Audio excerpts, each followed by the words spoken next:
はい、皆さんこんにちは。竹チューバー竹と呼んでおります。さて皆さん、今日私が手にしてるこちら、これは一体何でしょうかね。これなかなかちょっと分かりにくいんじゃないかと思います。一本の竹ひごでちょっと厚みがあってね、薄くちょっとカーブを入れてます。これ何にするかというとですね、実はじゃん、こちら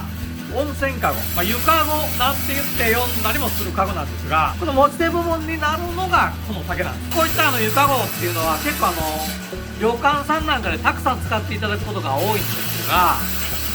使ってるうちにね、やっぱりどうしてもこの持ち手の部分重量かかってしまいますんでね、傷んでしまうよということで手直しさせていただくこともあるんですが、今回は自分の方でちょっと手直ししたいよということでね、この持ち手の部分だけ用意してくださいということで用意したのが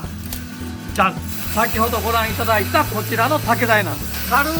熱入れて曲げてありますんで、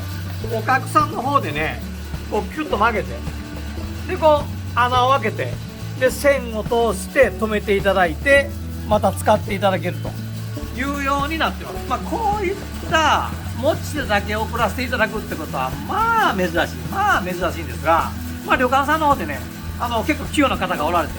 ちょっと竹細工ちょっとできるからというところはね、こういった持ち手だけ送らせていただくという対応もさせて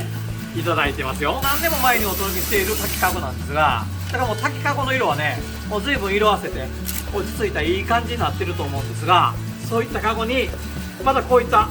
青としたね持ち手がついて、もうなんかこう修理したっていう感じがこう出てですね、またそれがええ感じなんですよ。せっかくこのカゴの部分は全然現役で綺麗なままなんで、持ち手さえ取り替えればまた新品のようにお使いいただけますので、ぜひですねこの持ち手で取り付けてガンガンお使いいただきたいなというふうに思っています。ノーバンプノーライフ。最後まで動画をご覧いただいてありがとうございます。グッドボタン、チャンネル登録よろしくお願いいたします。